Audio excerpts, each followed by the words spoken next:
Hey guys, welcome to my channel. My name is ReadingBear and I hope you are ready for some more stories. And today, we'll take a look at some new malicious compliance content. If you enjoyed my content, please don't forget to subscribe to my channel and post some bear emojis in the comment. And now, let's dive right into the stories. First one is titled, "You're working 20 minutes more every day? Unacceptable."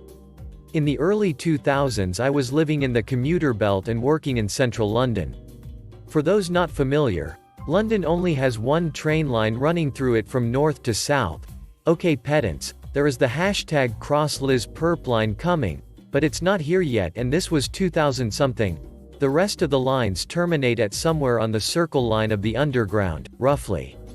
For your average commuter that means your local train will go to between 1 and 4 stations, and so you'll favor jobs your side of the city to save getting a bus or two. But for many it involves 1 or 2 of them too. For me I only had one destination from my local station, which was a tiny, slow trains only one. And it wasn't the station right across the road from my office. To get there I would have to make a change. This added to the journey time just enough that I was 5 minutes late to work every day. However, I've lied to you. There was one and only one train a day that went to the station I wanted, but it left an hour earlier, and got me in an hour and 20 minutes earlier. There was also a single train back in the evening 30 minutes after I clocked off. So my daily routine was to get the train with a change in the morning, arriving 5 minutes late, and in the evening I'd work 25 minutes extra and get the direct train home. With the station being so close I was fine to leave it that close to the wire. I usually got a seat even cutting it so fine so all was good, for about 18 months.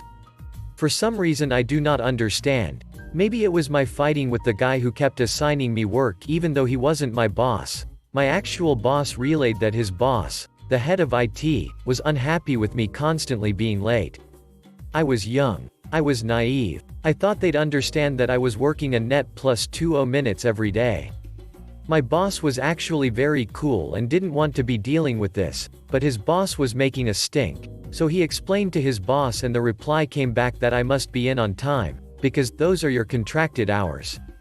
I was young and naive, but that doesn't mean I wasn't a pedantic little shit. I proceeded to get the early train, losing an hour's sleep each morning, and arrive at the office 1 hour and 20 minutes early, took my shoes off, put them up on my desk, set an alarm and did my best to claw back that lost sleep. As people trickled into the office I refused to work or even answer a phone until I was within my contracted hours. Come clocking off time I would pack up and leave to go stand on the platform for nearly 25 minutes, staring off into the distance, thinking about all the work they're losing from me. This lasted about a week before I was told I can't sleep at my desk. So I found the smallest break room that had a sofa and made that my nap spot. It wasn't comfortable, but I was pissed at how strict they were being. Of course I carried on going home when my contracted hours were up. A few weeks later my chance came.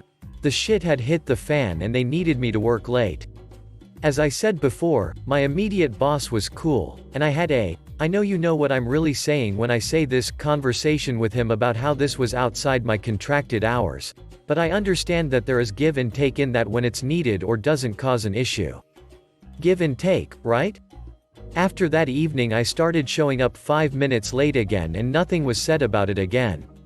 I also started staying right up until my train was due, sometimes. Next one is titled, "So you want to use another store's service coupon? No problem." So, this happened to me a few days ago at my dealer. For context, I'm a service advisor at a large domestic brand dealer in one of Texas' largest cities. This customer came in because her truck was pulling hard to the left and needed an oil change. I told her it might need an alignment but I would have one of my tech look at it to see if nothing else was wrong. A few hours later I call her and tell her that everything looked fine but the alignment was out of spec and the tech was recommending one. She asks how much and I tell her our alignments are $119.95 for cars and light trucks, plus the oil change. I can hear her sigh over the phone, and says, "You guys are too expensive. This is why I hate dealing with dealerships. there's got to be a coupon or something for me. Mind you, this was her first time visiting the dealer, no previous history or nothing. I tell her, "Ma'am, at this moment we are not running any promotions, but let me see what I can do for you." I place the call on hold for about a minute. For suspense. Pick up the line again and tell her, "I spoke with my supervisor and we can use an internal coupon to discount the alignment to $79.95. She says, "That's it." I say, "Yes, that's what we can do today, and stay quiet." She says, "Okay, go ahead and do it." Fast forward a few hours. She comes in to pick up the truck and hands me a coupon from another dealer, saying Mother's Day special, full synthetic oil and filter exchange with tire rotation and 2-4-wheel alignment for $189. I looking it over and also noticed it had expired a few days prior. I tell her, "Ma'am, this is from another store and it's also expired." She says, "I spoke to someone earlier and they told me I could use it and that the expiration doesn't matter because it's not your coupon." I asked her who did she spoke to, but she couldn't give me a name, of course. While I'm looking at this spectacular flyer, I realize that the price is more expensive than my bill. Our service for her vehicle is $74.95 and plus the alignment at $79.95, she would be at just over $150. I try to get a word across to let her know about this, and as soon as I say, "But ma'am, you total is," she cuts me off and says, "Either you take this coupon or get me a manager. I'm not paying you expensive price, you guys are thieves."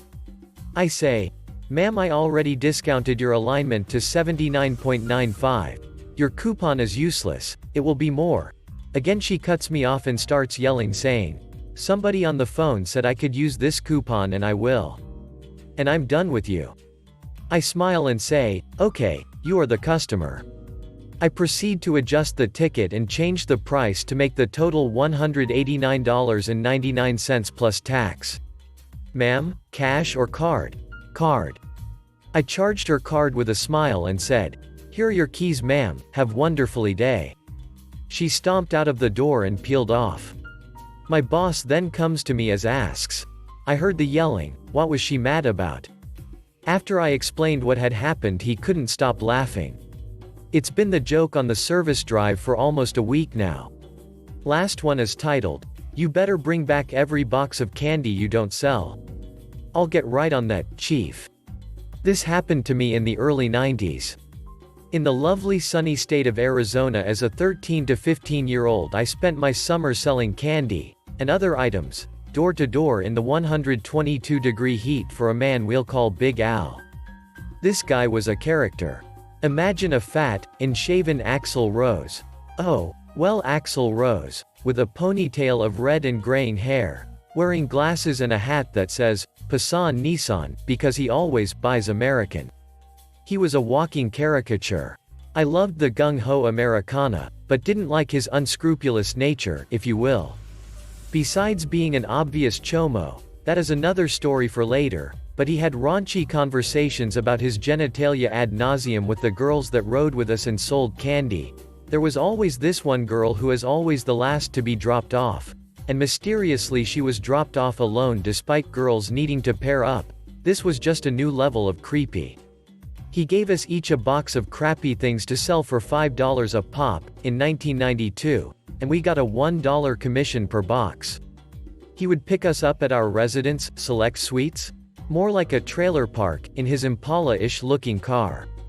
It was so wide that it looked like two side-by-side motorcycles in the dark. He would drive us to ritzy neighborhoods, and was super strict about the sales process, like we were going to screw him over or something. He would just drive an hour out of town, middle of the day, in some fancy place like Ahwatukee and drop one of us off in an apartment complex. We all fought to be the first dropped off. We would get out with our box, he would have us right then and there recount each and he would write it down, and he would always say, "You better bring back every box of candy you don't sell." I should have known that this dude was being extra, and this indicated that he was actually screwing us. So anyway, I'm doing this for a while now, and at least half the time he says, "The count says you should have had 4 Butterfinger bites." You only have 2 left, so you sold 2. Where's that money? I swear that I didn't have 4. I even counted them to him, but he insisted. So on a day where I sell 16 items, I make 11 instead of 16, and he pockets the remaining 69 bucks. Now if this happened once a month, or even once a week, I would understand, but it was getting to almost every day this guy was questioning at least 2 of our counts. He eventually moved off of changing my counts when he realized I was catching on, and then he picked on the newbies. I was still livid about this, though. He was already making a killing by keeping 80% of the sales, so a missing box really killed our profit margin. Seriously, I was getting better at selling and eventually got to a point where each stop was 10 sales and would pull in close to 30 a night. That was a great pull for me. Until one day when he said what he always says. So much so that we all say it along with him. Did I think of a way to truly comply while still making a profit? Now about this candy he was selling. It was cheap, dollar store before dollar stores were a thing type of items. It was literally a box of peanut brittle that you would pay no more than $2 for today. I hatched a plan to truly bring him his candy, every last box. As we were driving around waiting to be dropped off, and all the kids started saying, "Mine, mine, mine." Like the seagulls in Finding Nemo, I let them all pop out where they wanted, because I knew what neighborhood I wanted. One that was adjacent to a grocery store. My wish came true, and I happened upon not just a Fry's, but a Walgreens right next to it, right across the street from some great-looking apartments. Al saves this for his favorites, usually, but I begged him to take this one, and really hoped I got the solo spot. I did. I got dropped off, and automatically regretted not having money with me already. Some people are paycheck to paycheck, my dad and I grew up paycheck to Wednesday. Either way, I managed to get 2 people to buy in the first 10 minutes, meaning I had about an hour or so left, so I could take the money I made and bought some candy from the grocery store to sell. So I've got 25 bucks that I would only make $5 of, so I decide to take a risk and actually buy more candy than the money I would have, and if worst came to worst I would say I got shorted. Thankfully it didn't happen that way. I bought 20 bucks worth of candy from the Walgreens, peppermint patties in a row, peanut brittle, king-size candy bars. Things I think that would sell that didn't have a lot of chocolate. We had dry ice. But we had to get creative with the placement, and the cold aspect of the candy was a huge selling point. My box was overflowing, and when I hit the remaining 90% of apartments it was a smorgasbord. You guys usually only have shit candy. I'll take this and that. I was selling all items for only $4, and made 80 bucks off of the 20 I spent pretty quick. I actually made 100 because some of my regulars demanded I take more money. I then went back and got more candy, last minute thought, to sell for my next stop. I know I was taking a risk doing this second one. I should have just stopped, but I just had to push. I picked up 10 more candies, the stuff that sold first, and loaded the box in a way where these weren't visible at first glance in the box, and I pocketed the non-chocolate items. So Al comes back on his chariot, making his usual mating call of "Riche," and then a brief pause, then a bunch of horn honks, to follow the cycle again. It was actually hilarious because for some reason his horn only worked while he was turning. This made for some hilarious scenarios. So I popped back in telling him I sold 5, more like 25, and he was, "Seriously? This is why I give this one to the girls." "Yeah, I know all about what you give to the girls, bro. And based on your unnecessarily graphic description, it's the dimensions of a beer can." Gross. I was going to argue, my favorite pastime, but I left it and waited to see where I got dropped off next. By the end of the night I sold 30 of my stuff that I bought, and 8 of his. I gave him back every box of his I didn't sell, and even gave him too much money, by $4, because I didn't do my math right. I still wound up with well over 100 that night, 5 times what I do on my best night. Edit. Adding a little update that's a response to some questions regarding police involvement and how this all shook out. And yes, I fleeced this sheep for as much as I could. Did I do this more than once? I did this at least once a week, about the frequency of me being dropped off near a grocery store. Eventually the apartment people knew the gig was up when one of them who worked at the store saw me leaving with bags of candy.